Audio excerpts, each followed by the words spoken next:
poder llegar a la población en México con la actualización del tema de COVID-19 y lo que ha sucedido sobre todo en las últimas 24 horas y otros temas que consideramos también serían de interés. Esta noche nos acompañan también personas que en su momento están participando activamente en las acciones de preparación y respuesta ante esta nueva enfermedad y su llegada a México, y lógicamente aquellas intervenciones que se están diseñando en los diferentes escenarios. Está con nosotros la doctora Lorena Bores. Ella es la secretaria técnica del Consejo Nacional de Salud Mental y el día de hoy tendrá bien presentarnos un tema que consideramos es importante en el marco de salud mental, pero también en el marco de lo que será la Jornada Nacional de Sana Distancia, que está próxima a iniciar ya el 23 de marzo. Nos acompaña también nuevamente el doctor Ruy López Ridaura, director general del Centro Nacional de Prevención y Control de Enfermedades. Entonces, si me lo permiten, procederemos a presentar el panorama internacional y nacional.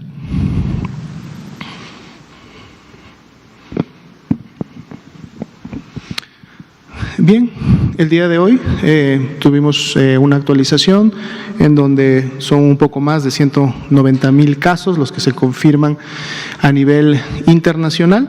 Como ven ustedes, siempre tenemos una tabla en donde estamos monitoreando cuáles son los casos que se han confirmado en las últimas 24 horas. Del total de casos confirmados en las últimas 24 horas, que son un poco más de 15,000 casos, el 72%, o sea, la gran mayoría de ellos, el 72%, todavía sigue produciéndose en el continente europeo. 10,911 casos en las últimas 24 horas. Y en segundo lugar se encuentra ya la región de las Américas, que concentró el 15% de los casos confirmados en las últimas 24 horas. La mayoría de estos casos son los que se han notificado en el territorio de los Estados Unidos de América. La siguiente, por favor. El panorama nacional. El día de hoy tenemos una actualización ya a 118 casos confirmados de la enfermedad de COVID-19. Tenemos además 314 casos todavía sospechosos, es decir, que están pendientes de resultados, que fueron identificados por el Sistema Nacional de Vigilancia Epidemiológica, pero que todavía está pendiente de emitir su resultado, y se han descartado 787.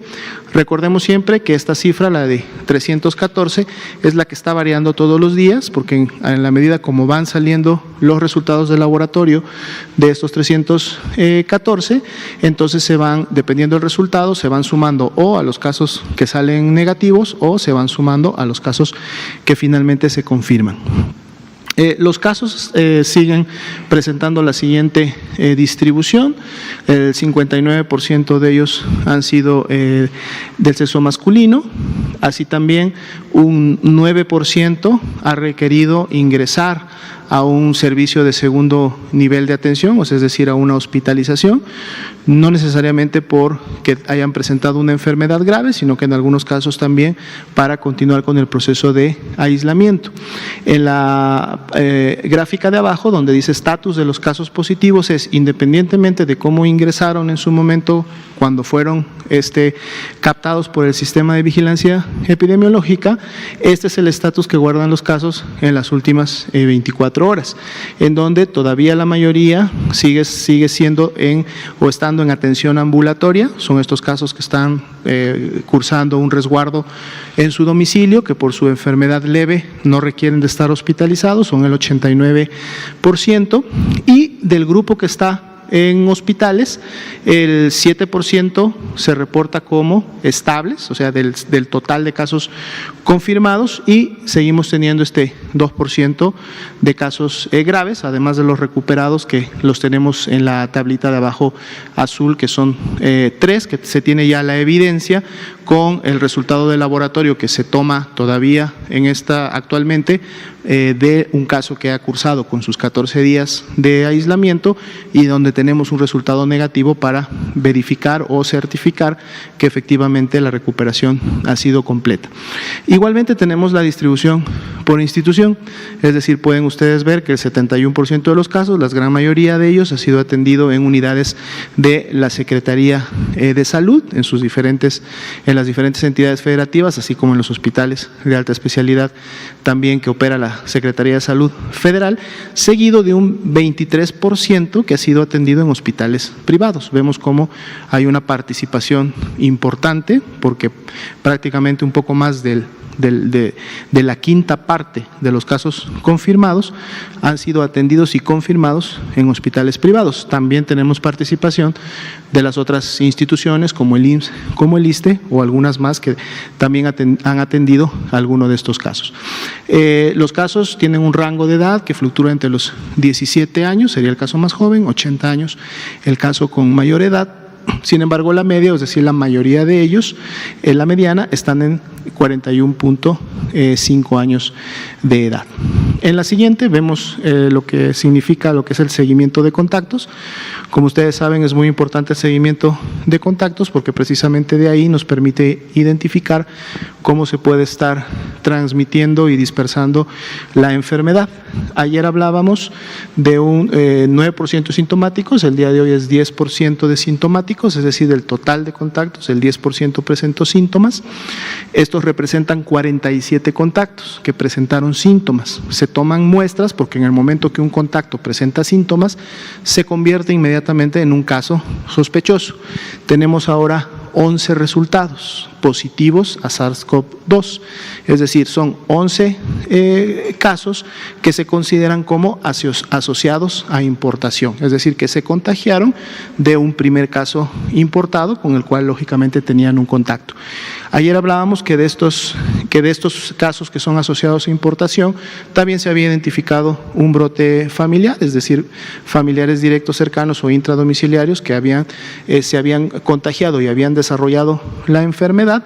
El día de hoy se identifica un segundo brote familiar, por lo tanto tenemos ya 2 brotes identificados, con lo cual pues seguimos todavía en el marco de lo que se ha planteado como el escenario 1.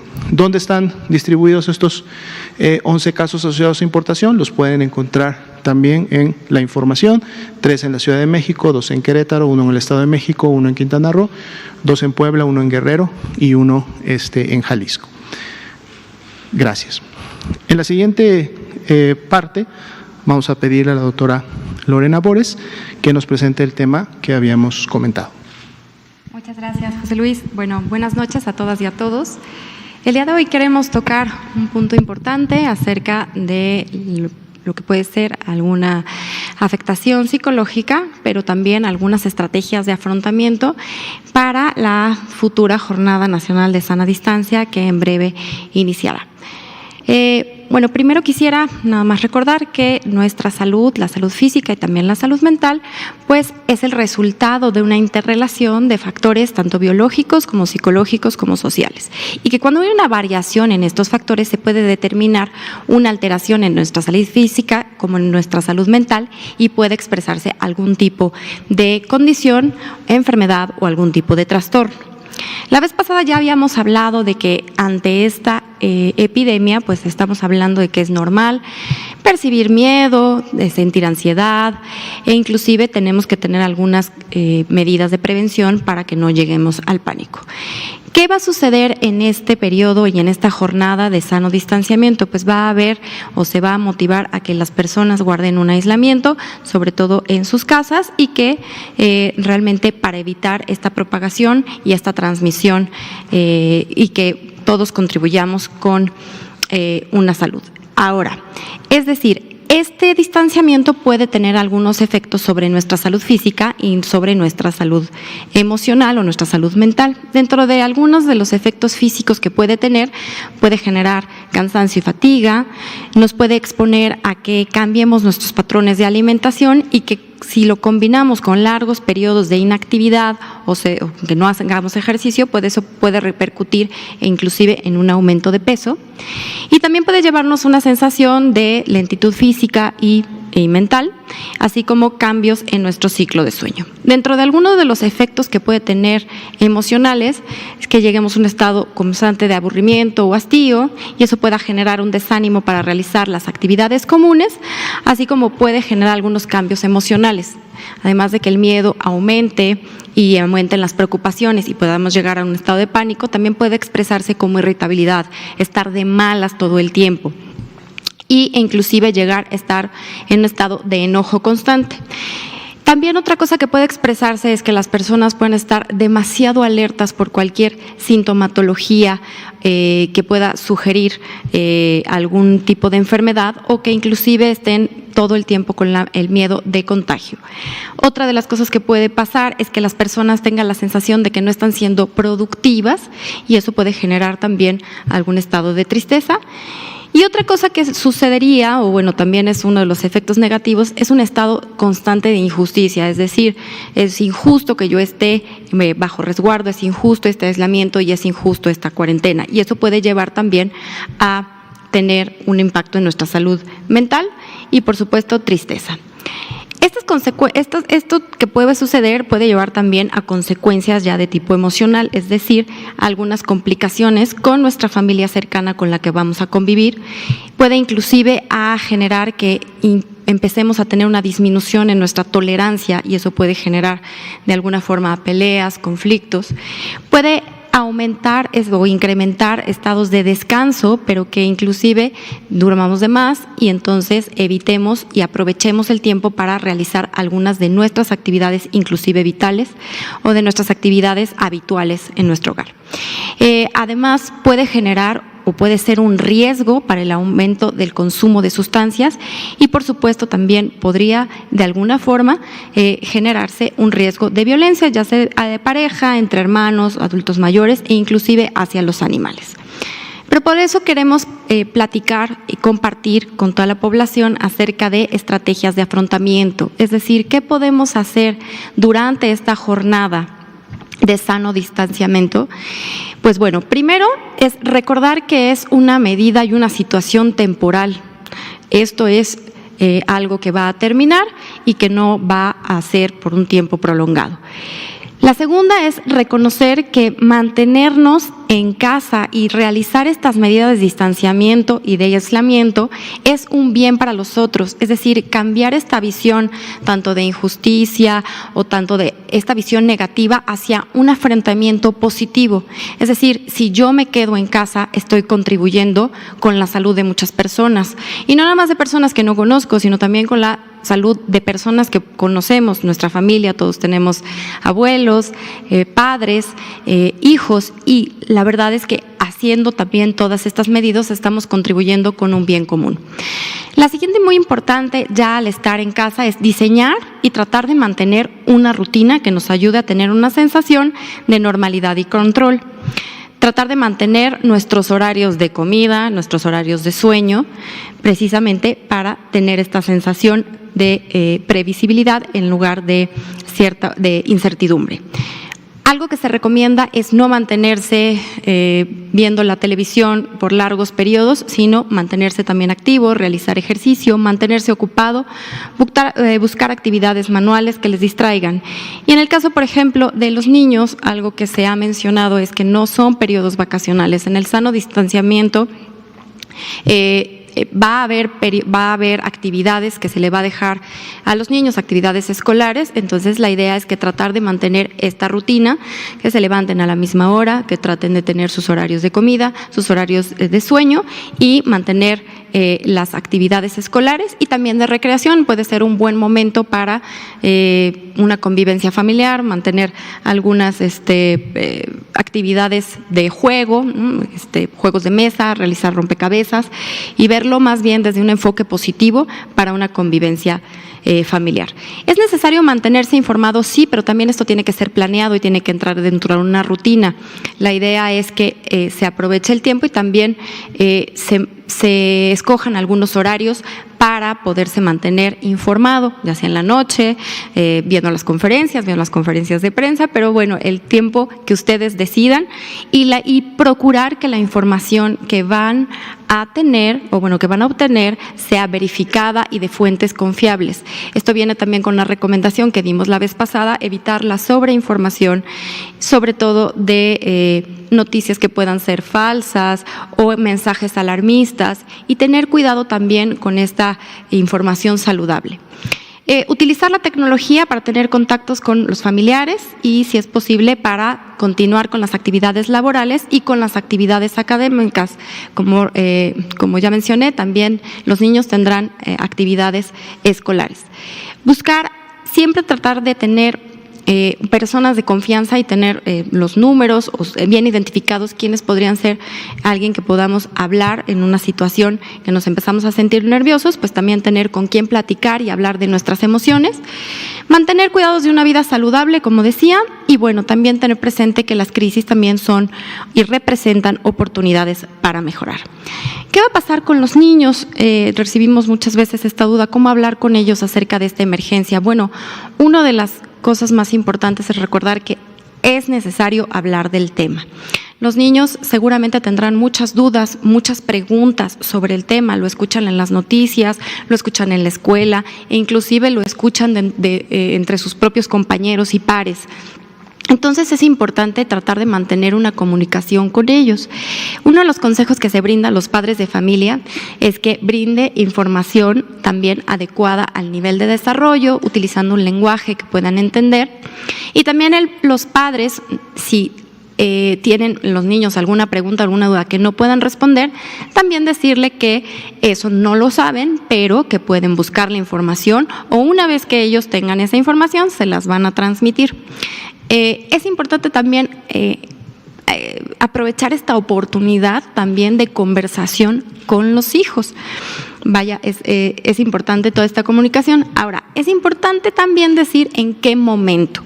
Si ustedes, los padres, los adultos, sienten que están ansiosos y que tampoco están teniendo un buen afrontamiento de su ansiedad, pues buscar un momento en el que estén más calmados para no transmitir ciertas inseguridades, ciertos miedos a los niños. Otra cosa es ser congruente entre las emociones que pide tener y las que actúa. Es decir, vamos a hablar con los niños a pedir tranquilidad, mantenernos en calma. Vamos a tratar de reconfortarnos, pero ser congruentes y no realizar algún otro tipo de actividades por pánico. Es decir, le voy a decir a mi hijo, no pasa nada, esto va a ser temporal, vamos a tener medidas higiénicas, pero si después voy y corro al supermercado y tengo compras de pánico, pues no estamos siendo congruentes con el mensaje que le damos a los niños. Entonces, por el bien también de los pequeños, mantener esta congruencia. Ahora, los niños y niñas experimentan una sensación de seguridad cuando saben qué hacer para protegerse. Por ello, el compartirles las medidas de higiene, lavarse las manos, el estornudo de etiqueta, todo ello, ellos perciben que con ello pueden estar protegidos ante la amenaza de poder enfermar.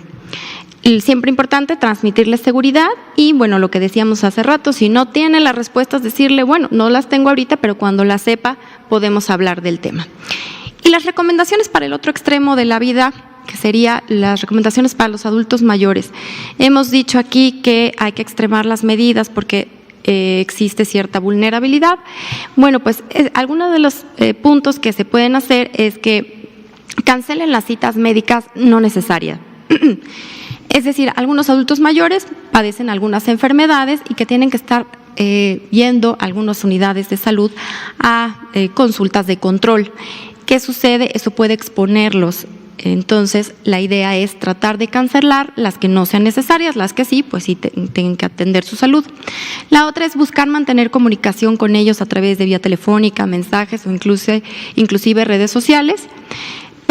Promover que realicen ejercicio a sus condiciones de movilidad, pueden ser las mismas actividades domésticas, caminar alrededor de la casa, y procurar que en este tiempo de jornada de sano distanciamiento, pues que los adultos mayores no se hagan responsables del cuidado de otras personas durante tiempos prolongados, es decir, el cuidado de los nietos o el cuidado de otros enfermos.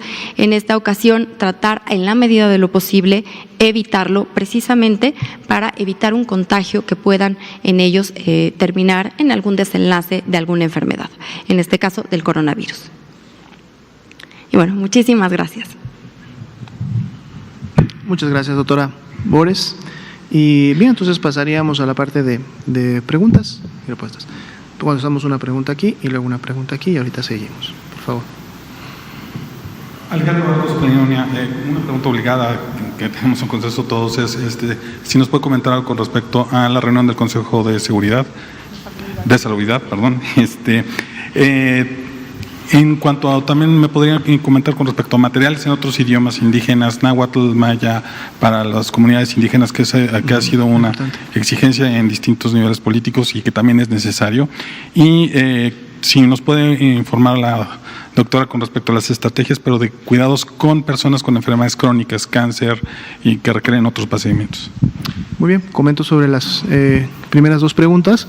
De hecho, en este momento se encuentra sesionando, solamente una aclaración, están sesionando de manera conjunta el Consejo Nacional de Emergencias y el Consejo Nacional de Seguridad en Salud. Si recuerdan, ya habíamos tenido una sesión conjunta hace aproximadamente 10 días, es un poco el seguimiento a esa sesión conjunta. Están participando en este momento todos las secretarias y secretarios de estas dependencias. Se están tomando lógicamente decisiones.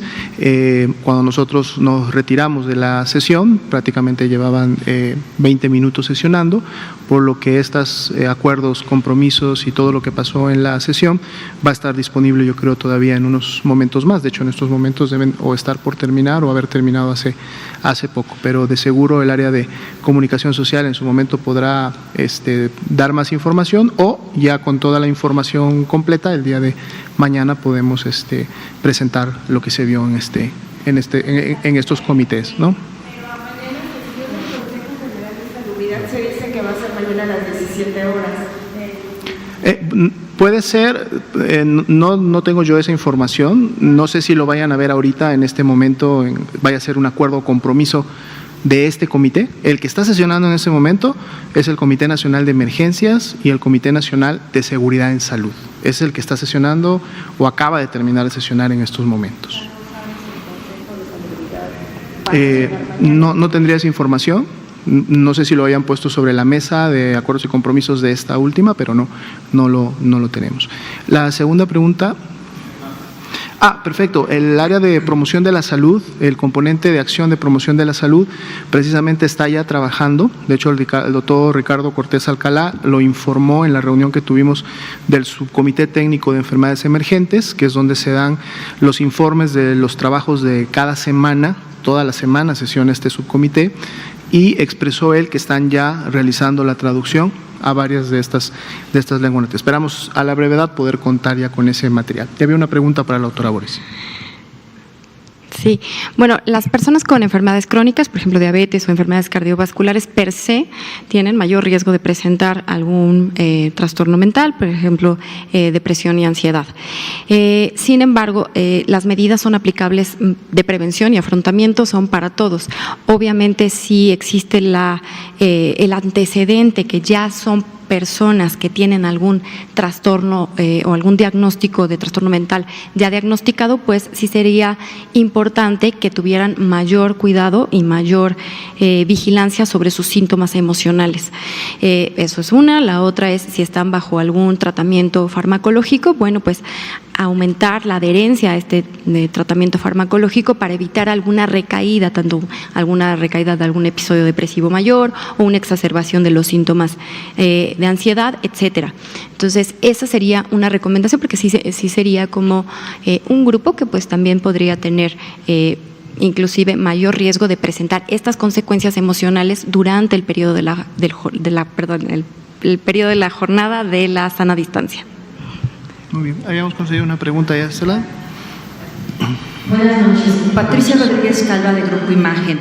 Bueno, el primer tema que me gustaría que abordaran, me dieran su postura, si como Secretaría de Salud están participando, es este video que grabó el gobernador de Jalisco alertando de 400 personas que podrían estar infectadas de COVID-19 y que pudieran estar dispersas. En el video convoca a las personas que viajaron a Val, California, a que se reporten para que se les haga el estudio y que eviten una dispersión masiva de COVID-19, porque ya se han dado varios casos de familias que fueron precisamente a disfrutar algunos días en Val, California, y se están registrando casos confirmados.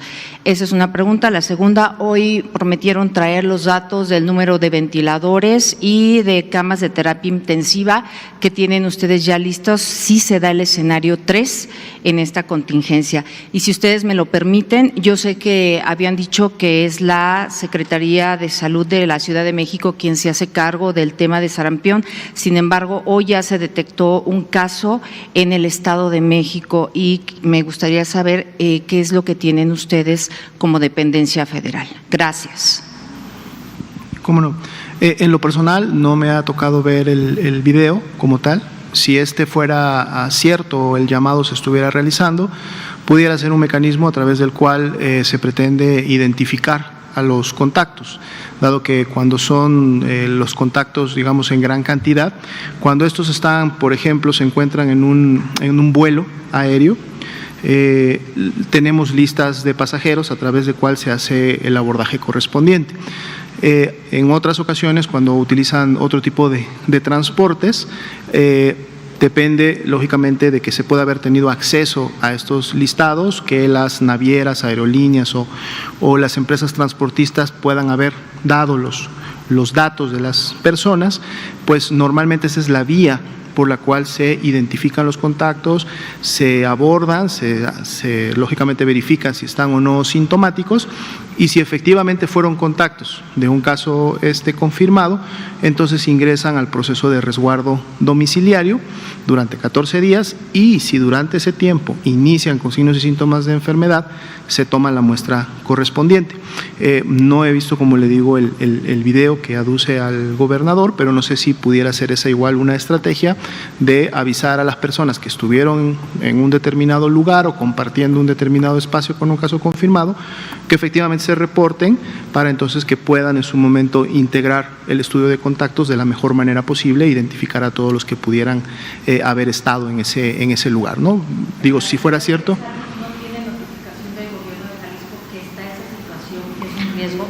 Es parte precisamente del estudio de contactos que realizan los estados. Los estados llevan a cabo la actividad, los estados nos pasan los reportes correspondientes para integrarlos en su momento en los panoramas nacionales.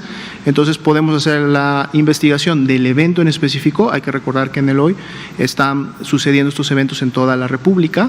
Todos los estados, a través de sus sistemas de salud y a través de la vigilancia epidemiológica y otros componentes, están abordando las intervenciones. Por lo tanto, todos están llevando a cabo y preparando informes técnicos. Podemos pedir el informe técnico específico correspondiente para este evento y con mucho gusto comentarlo el día de mañana. Teníamos también el tema, si bien es cierto, como bien lo comentaba, no es el marco, pero comentar que además de la Ciudad de México, sesionan permanentemente, de hecho prácticamente de manera diaria, no solo la Ciudad de México, sino también el Estado, que puede en este caso ya haber tenido un caso también asociado al brote de sarampión, y entonces las medidas se llevan en todo ese marco. ¿Sí? Están trabajando los equipos de Sencilla, de vigilancia epidemiológica y de promoción de la salud para hacer el abordaje correspondiente, pero sí, como el brote inició y prácticamente la mayoría de los casos están con residencia en la Ciudad de México, entonces el abordaje se está haciendo desde ese contexto. Tendría que ver el reporte que en su momento se subió. Si gusta, ahorita mismo lo verificamos y lo comento más adelante. Y teníamos una pregunta del doctor. Sí, muchas gracias. Habíamos pensado dejarlo un poco abierto en las preguntas, un poco porque estamos en una fase final de pilotear un sistema de monitoreo en tiempo real, un poco para ver también la disponibilidad, no solamente el diagnóstico de la capacidad instalada, sino también la disponibilidad.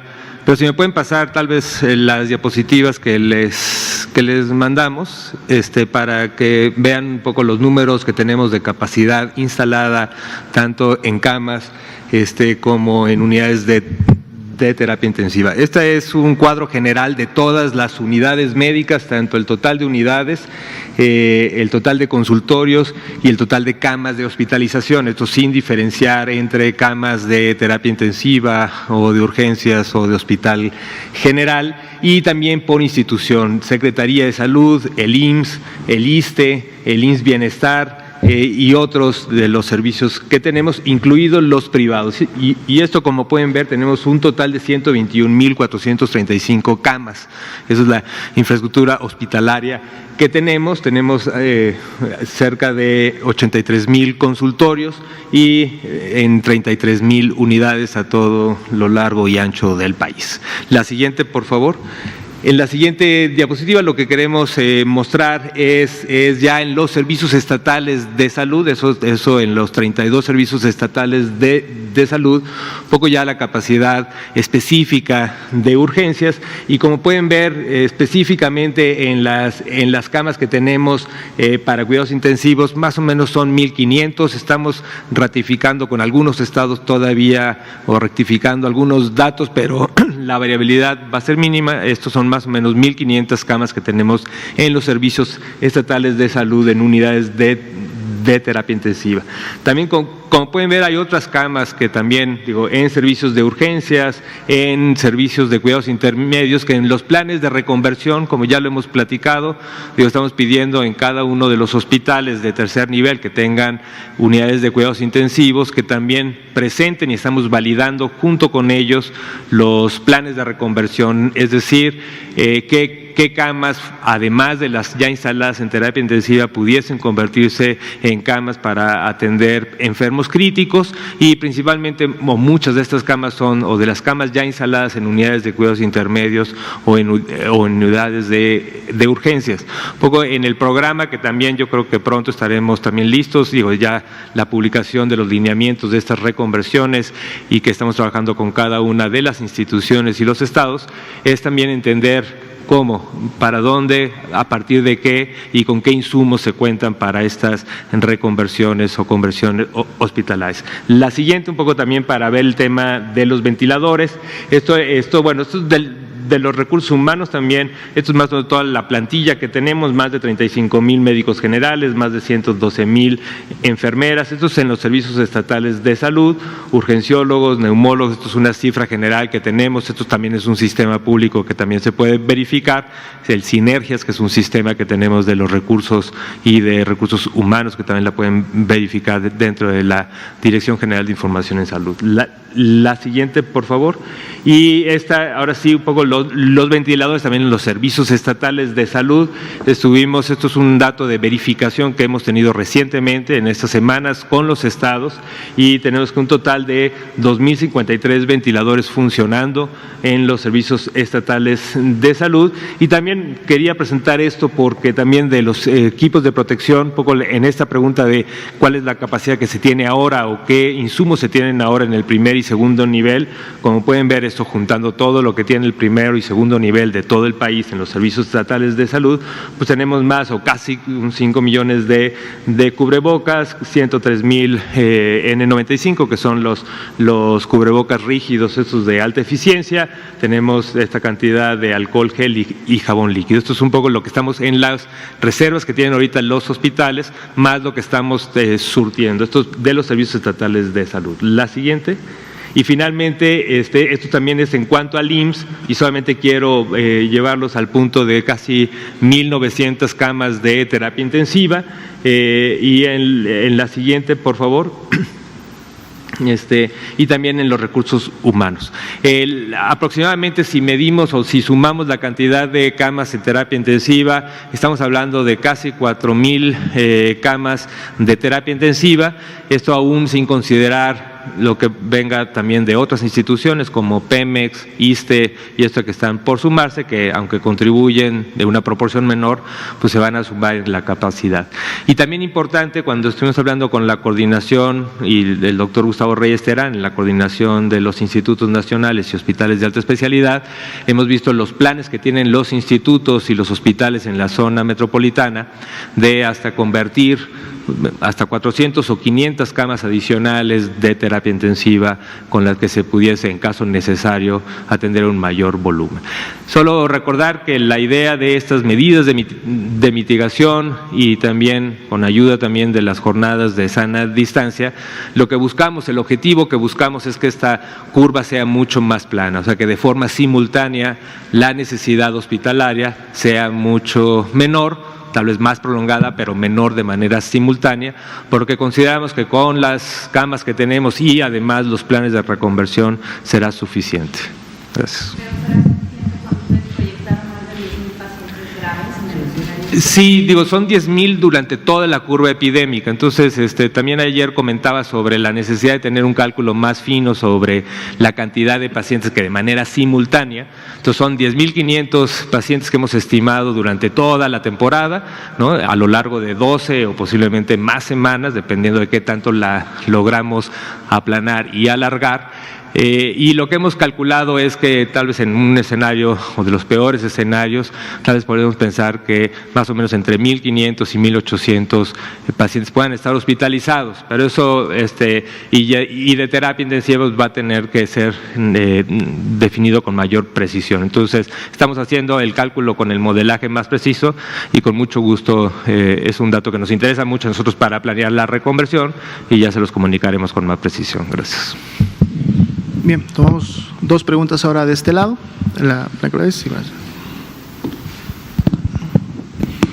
Buenas tardes, doctor. Buenas tardes. Soy Blanca Balader, reportera de Grupo Milenio. Me está llegando una información que me gustaría que usted, en apego a la transparencia, nos informaran sobre la defunción de una persona hospitalizada en el INER de 42 años que se contagió el 2 de marzo en Inglaterra, era una persona crónica, diabética. Nos gustaría que nos confirmara si esto es real, si ya hay un caso así.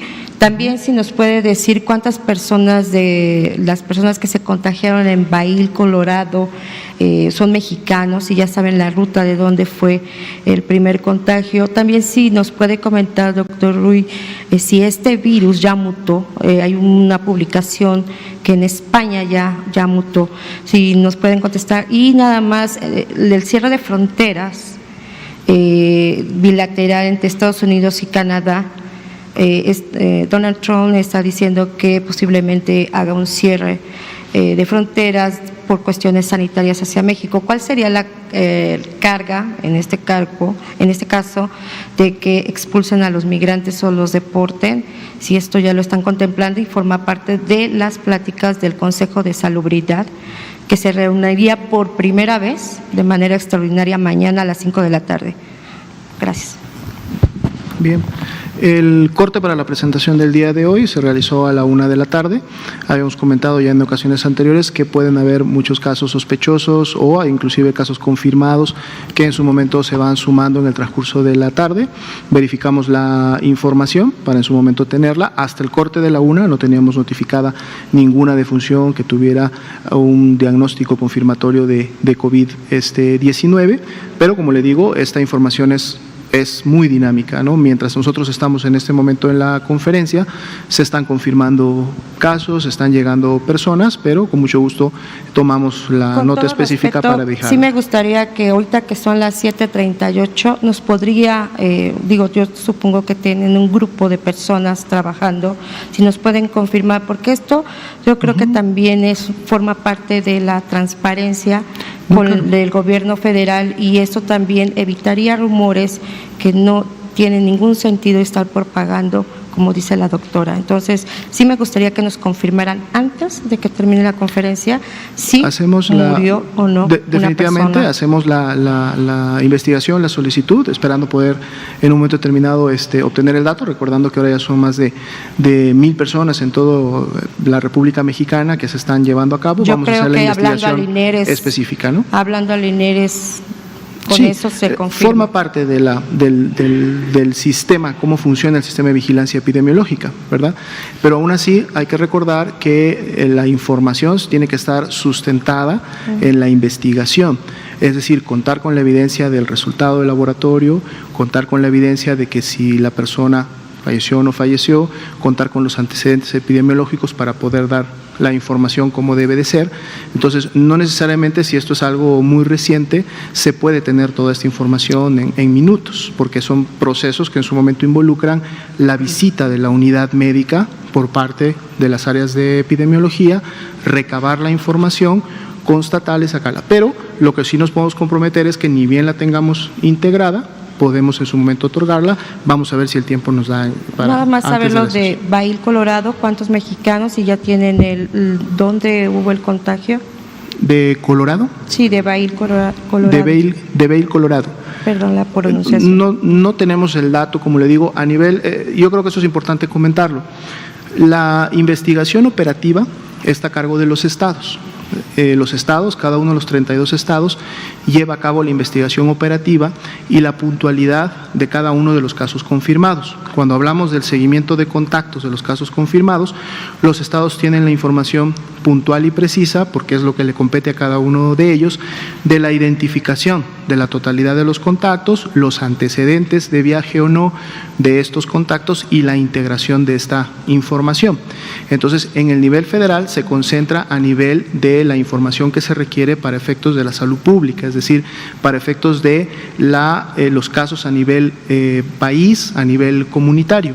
No que no se tenga la información, pero es información que está en las bases de datos o que está en informes técnicos que se les pide de manera directa a los estados. Entonces, si se quiere conocer muy en particular las características de un caso o de si hubo un contacto o contactos varios en relación a un caso, esta es información con la que se cuenta en las bases de datos y en la información que está subiendo desde los estados, pero se tendría que tener la solicitud de un informe técnico específico relacionado al tema para poder tenerla aquí en la conferencia, sobre todo porque en este momento, como comentaba, mientras estamos en la conferencia, toda esta información se está procesando. Entonces, sabemos que en su momento hay estos antecedentes, pero no, para efectos de la conferencia no se pide la información específica de cada uno de ellos. Se tienen las áreas técnicas, se puede solicitar, pero no se tiene necesariamente para efectos o para la utilidad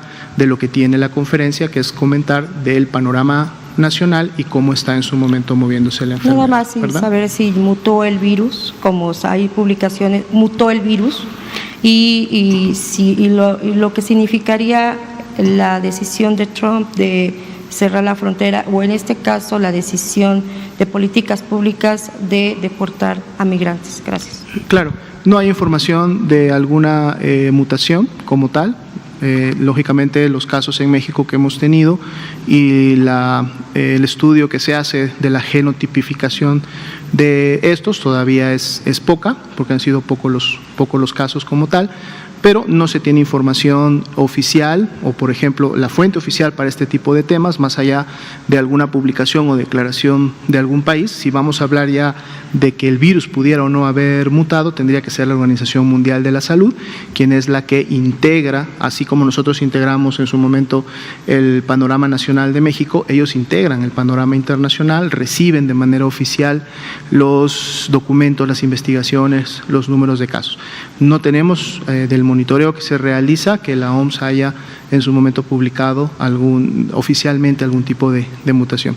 Precisamente por el monitoreo que se realiza de redes sociales, de medios de comunicación que se hace en la UIES, sí durante este día salieron algunas declaraciones en relación a la frontera. Lo que también tenemos de esas declaraciones es de que se dan en un marco de pudiera haber la posibilidad, o sea, no es una instrucción como tal, por lo menos lo que ha salido en medios y lo que ha declarado no es ya una instrucción como tal. De hecho, creo que este tipo de comentarios no han sido solamente de hoy, se han estado dando en las últimas semanas. Yo creo que la relación que hay entre Estados Unidos y México, entre ambos países a nivel social, sobre todo a nivel comercial, me parece que es un tema importante que en su momento se tendría incluso que definir. Desconozco si es un tema que esté sobre la mesa en este momento, porque como le digo, no pudimos participar de la totalidad del comité, pero vamos a estar siempre, lógicamente, muy atentos para, si en caso se da alguna instrucción de este tipo o de otro, lógicamente es un tema que tendríamos no solamente como componente de salud que atender, sino es un tema también donde entra la Secretaría de Relaciones Exteriores, entra en su momento otras dependencias, la misma presidencia, porque son temas que se tienen que ver en un nivel diplomático y en un nivel que está entre las naciones. Nosotros, claro, lógicamente estaremos integrándonos con el componente de salud, ¿no? Habíamos otorgado la siguiente pregunta de este lado. Gracias, buenas noches. Primero le quiero preguntar, las infecciones por coronavirus, están afectando principalmente a países ubicados por encima de la latitud 22 del planeta. Según entiendo, esto lo ha dicho o lo han publicado algunos estudios, y los casos se cuentan por miles y están prácticamente concentrados en naciones por arriba de esa línea geográfica. Y lo mismo está ocurriendo en México. Ayer registraba 93 casos y la línea virtual divide al país justo a la mitad, a la altura de la ciudad de San Luis Potosí. Entonces quería saber primero esto. Luego, hay un desfase entre los estados, entre lo que están reportando los estados y lo que reporta la Secretaría de Salud. Nuevo León ayer, por ejemplo, registró 14 casos y hoy reporta 19 casos. También si me pueden aclarar qué está pasando. Y no sé si nos puede decir cuántas personas están graves. Y también hablaban el doctor Gatell de 3,000 medicamentos que iban a comprar. No sé si nos pueden también dar datos. ¿Y qué hospitales ya se están reconvirtiendo? ¿Quiénes ya están tomando esta acción? Gracias. Okay, contesto las primeras y le paso al doctor Rulo Perrida ahora las siguientes. El tema de la localización geográfica, lógicamente, tiene que ver mucho con el clima. Así como sucede en el verano o como se da, por ejemplo, la transmisión de las enfermedades que se transmiten por vectores, específicamente por mosquitos, esta transmisión se da entre las latitudes en donde se encuentran los países que están precisamente más cercanos a la línea ecuatorial, en donde en el verano se mantiene una temperatura elevada y por lo tanto esto beneficia la proliferación del mosquito y lógicamente la transmisión de este tipo de enfermedades. Pongo este ejemplo porque lo mismo sucedería en función de la localización geográfica para los países que, por ejemplo, en el hemisferio norte nos encontramos en este momento terminando nuestra temporada invernal, mientras que los países en el hemisferio sur están en verano y entonces van a empezar a terminar su verano y lógicamente en 2-3 meses más van a estar iniciando su temporada invernal. Eso sí sería un factor de riesgo para el hemisferio sur, porque cuando entramos en temporada invernal sabemos que esto favorece la proliferación o la existencia de virus y esto lógicamente puede convertirse en un factor de riesgo, además del que ya existe por la transmisión internacional. Y así como nosotros en el hemisferio norte estaremos entrando a días y a semanas de mayor temperatura o de más calor. Es un poco más la relación en función de esa parte. En relación a los casos graves, presentábamos en la gráfica, representan un 2%, lo cual significa que son 3 casos los que en este momento o en el corte de las últimas 24 horas estarían en esta situación. El desfase de información que se comenta no es tanto un desfase, lo hemos también comentado en conferencias previas, tiene que ver con los puntos de corte. ¿Sí? Para nosotros poder preparar un informe para presentárselos a ustedes y a la población a las 7 de la noche, realizamos un corte previo. El corte quiere decir que se extrae la base de datos del sistema que está recibiendo la notificación de los casos de toda la República, y en base a la extracción de esa base de datos se prepara toda la información.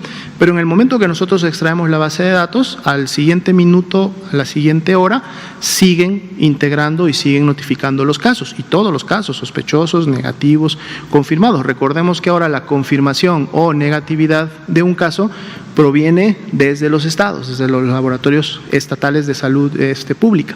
Entonces, los 32 estados están permanentemente y en todo momento capturando. En un momento determinado, esta información puede ser diferente, sí, hasta el siguiente corte, que en su momento se alinea todos los casos que se concentraron desde el último corte. Aún así, cuando volvemos a hacer un corte y llegamos con ustedes a las 7 de la noche, el tiempo que pasó de esas 3-4 horas de que se realizó el corte pudiera nuevamente haber generado. Pero tratamos entonces que la información que se va presentando y se va actualizando sea, sí, a nivel nacional, cada 24 horas, pero, y esto también ha sido una posición de la Secretaría de Salud Federal, los estados, las entidades federativas tienen toda la libertad y tienen toda la competencia técnica, además, de confiar en su Sistema Nacional de Vigilancia Epidemiológica y en los resultados que emiten sus laboratorios estatales de salud pública, para cuando ellos que están en el nivel local reciben una notificación directa e inmediata de su laboratorio estatal, de su Sistema de Vigilancia Epidemiológica, ellos pueden programar una conferencia de prensa o un comunicado o salir a medios en la siguiente hora, 2 horas, y por lo tanto poder incrementar el número de casos nacional en función de lo que ellos reportan. Lo que nosotros hacemos es luego emparejar la información y traer un nuevo corte para las 7 de la noche. Sí, el doctor López Ríos. Sí, gracias. No sé a qué se refiere el doctor López Gátel dentro de las claves que tenemos dentro del grupo de medicamentos. Y si recuerdan, ayer comenté que había un grupo de insumos para equipos de protección personal, un grupo de insumos para diagnóstico, un grupo de insumos de medicamentos, un grupo de insumos de otros consumibles para la atención y un grupo de insumos de higiene de manos y jabón y todas estas cosas. Dentro del grupo de medicamentos son 78 claves las que evaluamos como grupo experto. Bueno, no las evalúa el grupo experto clínico de atención clínica. Esto un grupo importante, son antibióticos como para el riesgo que sabemos que tienen este tipo de pacientes de sobreinfectarse con infecciones bacterianas y neumonías bacterianas asociadas o sobreinfectadas, además del componente viral, pero también muchos otros medicamentos para tratar el posible descontrol de diabetes o descontrol hipertensivo en pacientes que sabemos que por sus condiciones crónicas tienen mayor riesgo de ponerse grave. Entonces es una estimación compleja, son 78 claves en las que hemos estimado qué probabilidad hay de que los pacientes la requieran y en qué dosis. Y eso es lo que estamos ahora, tanto en la investigación de mercado como comprando. No hay reconversión hospitalaria, hay planes de reconversión, es muy importante. No es que ahora ya están reconvertidos, esperando la capacidad que está ahora es suficiente para lo que hay ahora y todavía podemos ir ingresando más pacientes a hospitalización. Justo ahora, y eso es lo que presentaremos en breve, estamos definiendo cómo cada estado va a ir analizando sus redes integradas de salud, es decir, primer nivel, segundo nivel y tercer nivel, para ir, por un lado, definiendo en qué hospitales se pueden ir agrupando ciertas atenciones para ir liberando otros hospitales y en algunos hospitales cómo ir también liberando camas tanto de hospitalización como de terapia intensiva, y en el caso ya la siguiente fase de reconversión es aumentar las camas. Entonces todo esto es una planeación que estamos haciendo con cada estado, con cada red integrada de salud. Entonces no podemos decir que ahora hay hospitales reconvertidos, sino lo que hay son planes de reconversión. Bien, nos dicen que nos queda tiempo solo para una última pregunta. Pasaríamos de este lado, por favor. Gracias. Mi nombre es Carrie Khan, trabajo por una noticiera agencia en Estados Unidos, NPR. Bueno, quiero preguntar sobre las pruebas breves. ¿Cuántas pruebas han hecho ustedes? Ok. Hasta el momento, las pruebas que se tienen son un poco más realizadas y que se distribuyen lógicamente entre pruebas que han salido negativas, pruebas que han salido positivas, y las que en este momento se estarían tomando son un poco más de 1000 pruebas que se han llevado a cabo, 1000. pero no son de personas porque pueden hacer una prueba 2 veces porque los estados estaban mandando otra vez a México. Bueno, de Entonces, hecho, ¿cuántas eso fue muy al principio solamente. Fue muy al principio, Ya en no. los primeros casos ya no. De hecho, tenemos ya prácticamente 2 semanas y media que los estados están realizando sus diagnósticos. Una de las primeras actividades que se hizo una vez que se tuvo el marco diagnóstico en el INDRE fue a la brevedad, y eso sucedió en la siguiente semana, enviar rápidamente la capacidad analítica a los estados para que cada uno de los laboratorios estatales de los 31 estados y de la Ciudad de México pudieran realizar sus estudios. Entonces, ellos son los que ya tienen más de 2 semanas llevando a cabo esta actividad. Entonces, todavía tienen 9,100 pruebas. Digamos que entre las pruebas que en su momento se utilizan precisamente para hacer alguna confirmación o estudio de las 9,000, un poco más de 9,000 que se tenían, en el hoy todavía podríamos tener alrededor de 6,800 distribuidas también en todos los, no solamente están en los estados, también los hospitales de alta especialidad o que se consideran como laboratorios de apoyo a la vigilancia epidemiológica, también recibieron cada uno de ellos 200 reacciones, pero me da pie igual y para comentar, dentro de la programación de insumos para la atención de COVID-19, se programaron para cubrir los primeros escenarios y prácticamente la mitad del escenario 3, 120,000 reacciones. Estas 120,000 reacciones en la reunión de hoy día en la mañana, ¿sí?, ya se tienen adquiridas y el día de mañana empieza la distribución proporcional, en base al cálculo que se hizo, a todos los estados. Entonces, quiere decir que esta semana vamos a repartir 120,000 reacciones a todos los estados. ¿Reacciones o pruebas? Reacciones, las 120,000 reacciones se marcan porque dependiendo de la cantidad de casos sospechosos, es un proceso bastante técnico, pero lo puedo explicar rápidamente. El equipo que realiza la prueba tiene espacios, tiene 27 lugares donde se puede colocar una muestra sospechosa. Cuando se colocan las 27, además de sus controles y de sus reactivos, es la optimización mayor en donde estas pruebas nos pueden dar un máximo cercano al número de reacciones. Pero cuando por la necesidad de un diagnóstico, en vez de los 27 espacios solamente se utilizan 2 o 3 o 4, entonces lógicamente la eficiencia de las reacciones es menor. Pero si lo vemos en número de pruebas, estas 120,000 reacciones alcanzan para 35,000 pruebas. Estaríamos hablando para 35,000 personas que se pudieran muestrear con estas 120,000 reacciones que se van a enviar a partir de mañana. ¿De dónde provienen estas pruebas? ¿De OMS o de No, CDC? son pruebas que se adquieren aquí en México. Es parte ya de la compra que se realiza para poder atender ¿Dónde lo la compraron? epidemia. Bueno, son diferentes proveedores porque no es solamente una prueba, no es de que voy y compro, aquí está la prueba.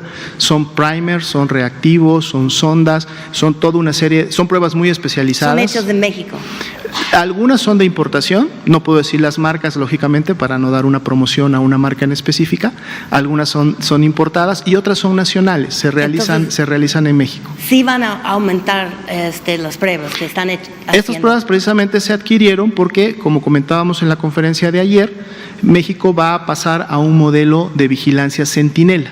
Pero eso no incluye las pruebas. Incluye las pruebas. Ese es otro monitor. No, es lo mismo. El modelo Centinela habla del modelo de vigilancia epidemiológica. Para poder llevar a cabo la vigilancia epidemiológica necesitamos el diagnóstico por laboratorio. El modelo Centinela se va a enfocar ahora a buscar casos activamente en la comunidad. Como nosotros estamos ya en la fase de transición del escenario 1 al 2, el escenario 1 es de importación viral, al tener ya una carga importante de importación viral, entonces empezamos ya a tener incubación comunitaria y precisamente sucede lo que decíamos que va a caracterizar al escenario 2, que cuando el escenario 2 inicie es cuando tenemos casos confirmados ya a nivel de la comunidad y empiezan los brotes comunitarios.